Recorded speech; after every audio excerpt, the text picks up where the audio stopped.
तो ये देश पूंजीपतियों का नहीं है, ये देश सिर्फ पैसे वालों का नहीं है। इस देश में किसान मजदूर का भी खून शामिल है और इस देश की आज़ादी में हर व्यक्ति का योगदान है। आप एक समाज को या दो समाज को या चार समाज को नकार के ये देश ताकतवर नहीं हो सकता। जैसे आप जर्नलिस्ट हैं, आप बताओ किसी एक सदन में क्या कोई किसी ने आवाज़ उठाई? आपने असेंबली में सुना हो? और अगर वो असेंबली में कोई सवाल पूछता तो उत्तर प्रदेश सरकार से पूछता है कानून व्यवस्था क्या है।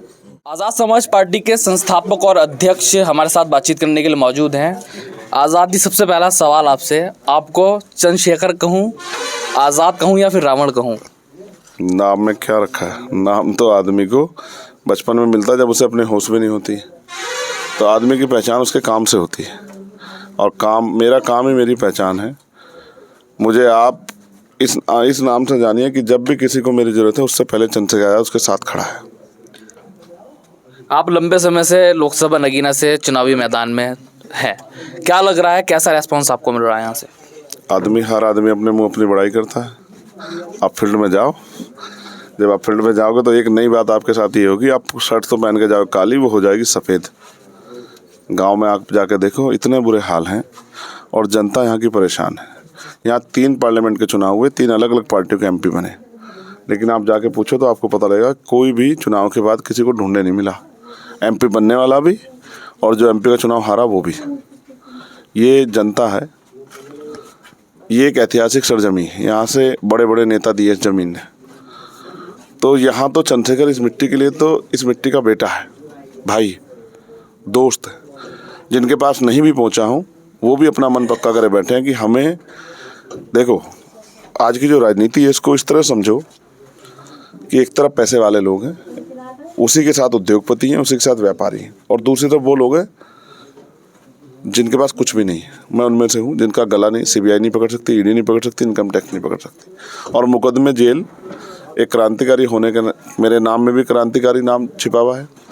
तो एक क्रांतिकारी के लिए मुकदमे जेल गहना होती है, वो मेरे पास खूब है, लेकिन मैं लड़ने की तासीर जानता हूँ, वो मेरी मजबूत है।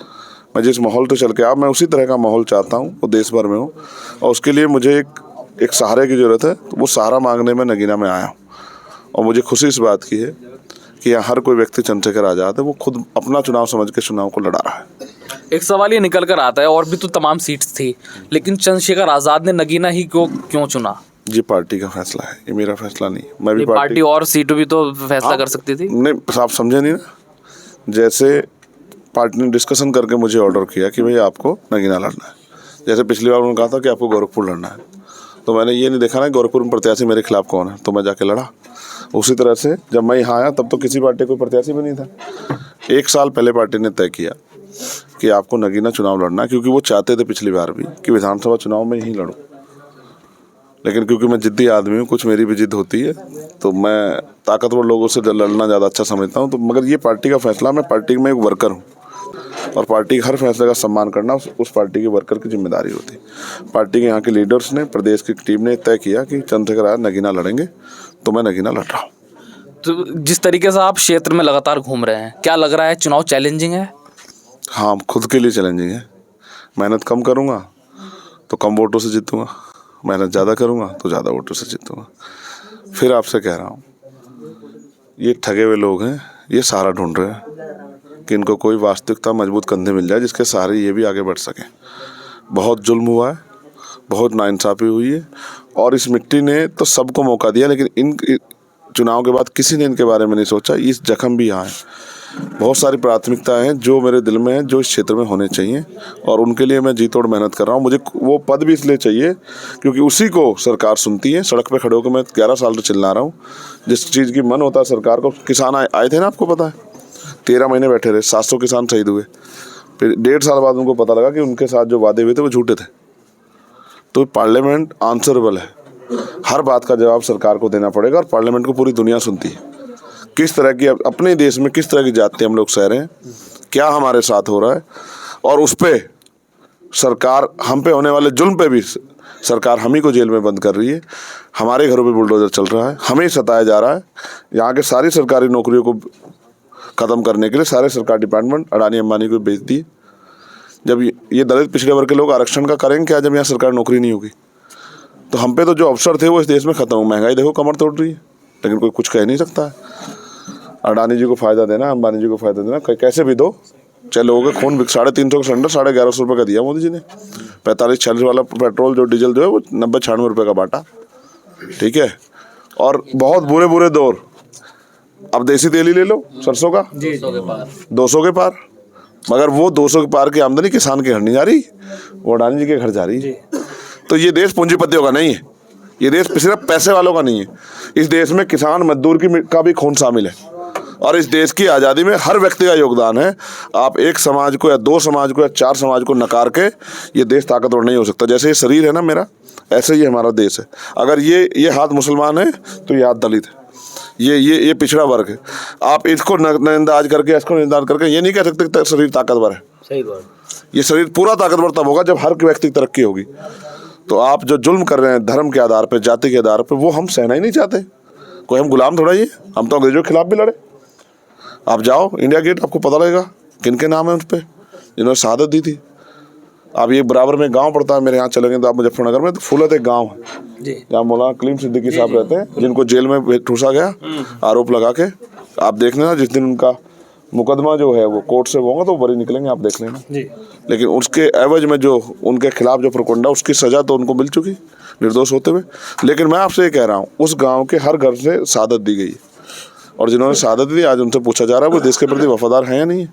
तो ये कौन होते पूछने वाले? ये तो RSS के लोग सब अंग्रेजों की तरफ थे उस समय, आप पता करा लो। इनके बड़े से बड़े नेता माफ़ी मांग के और वो अंग्रेजों के दल में शामिल होने के लिए तैयार थे।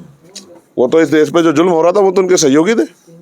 तो हम तो इस देश के प्रति हमेशा वफादार है। हमने जुल्म सहा, हमने लाठियाँ खाई, हमारे घर और बस्तियाँ जलाई गई, सब तरह के जुल्म सह के भी, और अधिकारों से वंचित किया गया, स्कूल में नहीं जाने दिया गया। आप याद करो डॉक्टर बाबा साहब अम्बेडकर स्कूल के बाहर बैठ के पढ़ते थे। हम सब कुछ सह के भी इस मुल्क के प्रति वफादार रहे और आज भी हैं। और आज ये मुल्क बचाने की लड़ाई, संविधान बचाने की लड़ाई है, वोट का अधिकार बचाने की लड़ाई है, स्वाभिमान सम्मान से जीने की लड़ाई है। अगर आज हम चूक गए तो कल जो होगा उसके जिम्मेदार हम खुद होंगे, तो हम चुकना ही नहीं चाहते। एक आखिरी सवाल, अभी आप लोकसभा नगीना से तैयारी कर रहे हैं, क्या पार्टी और सीटों पर भी अपने उम्मीदवार उतार सकती है? देखिए, मैंने अपने बहुत जिम्मेदार लोगों से कहा था जो इस देश में संविधान को बचाने की बात कर रहे हैं कि हम सिर्फ आवाज़, अपनी पार्टी की आवाज़ इस बार बनाना चाहते। उसका कारण ये है, मेरे ऊपर गोली चली। आप जर्नलिस्ट हैं, आप बताओ किसी एक सदन में क्या कोई किसने आवाज़ उठाई? आपने असेंबली में सुना हो? और अगर वो असेंबली में कोई सवाल पूछता तो उत्तर प्रदेश सरकार से पूछता है कानून व्यवस्था क्या है, कि जब एक इतने लोगों की नुमाइंदगी करने वाले व्यक्ति को गोली चल रही है तो उसकी कानून व्यवस्था जीरो है। तो किसने नहीं पूछा? पार्लियामेंट में किसने नहीं पूछा? राज्यसभा में किसने नहीं पूछा? विधान परिषद में किसने नहीं पूछा? इसका मतलब समझते हो क्या है? कि हमारे मरने जीने से किसी को फर्क नहीं पड़ता है। तो हमने फिर इसलिए कहा कि जब हमारे कार्यकर्ता जब लड़ते हैं, जब हम लड़ाई लड़ते हैं, उसकी कीमत भी चुकानी पड़ती है ना, तो हमारी आवाज़ कैसे बनेगी? इसलिए हमने कहा कि हम बाकी सीटों पर नहीं लड़ेंगे, हम एक सीट पर लड़ेंगे। और आप यहाँ सब लोग हमारी मदद करो, और हमारा कैडर कई स्टेटों में, हम वहाँ आपकी मदद कराएंगे। लेकिन कौन यहाँ भाजपा को हराने के लिए लड़ रहा है? सब लोग अपनी राजनीति, कोई अपनी राजनीतिक विरासत बचाने के लिए लड़ रहा है, कोई अपनी सियासत को मजबूत करने के लिए लड़ रहा है। हम हैं जो हर कुर्बानी देने के लिए तैयार थे और आज भी हैं। लेकिन अगर पार्टी कोई फैसला लेगी तो हम उसका स्वागत करेंगे, क्योंकि फिर पहले भी मैंने आपसे कहा कि पार्टी बड़ी है, हम लोग छोटे हैं। पार्टी जो भी फैसला करेगी, इस चुनाव के बाद क्या हम बैठ के यहाँ क्या करेंगे? प्याज छिलेंगे? हमारा तो फर्स्ट फेज में चुनाव, उसके बाद क्या करेंगे? क्या हम मुल्क में जो भाजपा तानाशाही करे उसको होने देंगे? तो हम हमारी पार्टी जो फैसला लेगी, हमारे लीडर जो लोग फैसला लेंगे, हम उसको आगे बढ़ाएंगे और हम मजबूती से लड़ेंगे। हम लड़ना जानते हैं, हम तो किसान परिवारों से आते हैं। फसल में, खेत में तब खेत को जोतते हैं गर्मी के खूब ताकतवर महीने में, जब पसीना खूब चूता है। और जब उसको खेत को जोत के तैयार करते हैं तो ये भी नहीं पता फसल क्या होगी। पहले खेत तैयार करते हैं, फिर उसमें बीज लगाते हैं, उसमें डाई डालते हैं, फिर उसको पड़ाई करते हैं, फिर उसमें पानी देते हैं, फिर कभी जाके 2-4 महीने बाद पता होता है कि फसल कैसी हो रही है। अब तो फसल बचती कहाँ है? अब तो योगी जी के सांड बहुत हैं फसल उजाड़ने के लिए। योगी जी के सांड फसल उजाड़ रहे हैं और भाजपा हमारी नस्ल उजाड़ने के चक्कर में पड़ रही है। तो हम यहाँ क्या करेंगे? तो हम गुलाम थोड़ा ही, हम अपनी लड़ाई लड़ना जानते हैं। एक प्रयास हम यहाँ कर रहे हैं कि दलित, पिछड़े, मुसलमान एकजुट हो जाएं यहाँ, और देश स्तर पे हम जो 85% बहुजन समाज है उनको भी एकजुट करने का प्रयास कर रहे हैं। क्योंकि जब तक, मैं तो मुस्लिम समाज के लोग कह रहा हूँ, जब तक उनका डॉक्टर, उनका इंजीनियर, उनका वकील, उनका जज, उनका IPS, उनका IAS नहीं होगा, जब तक उनका CO नहीं होगा, दरोगा नहीं होगा, जब तक उनका इंस्पेक्टर नहीं होगा, तब तक उनको सरकार बदलने पे भी जुल्म सहना पड़ेगा। तो सिस्टम में हिस्सेदारी जब तक नहीं करोगे तब तक बाहर रहोगे। तो बहुत इसलिए ये लड़ाई लंबी है। अभी तो हम इसको जो है ना कहते हैं, बहुत अंधेरों में भी अगर कोई जुगनू जल जाए तो बहुत लोगों की उम्मीदों का स्तर बढ़ जाता है। ये जुगनू जलाने आए हैं, इस दिन ये जुगनू जल जाएगा, आप देखना, क्या पता क्या हो जाए।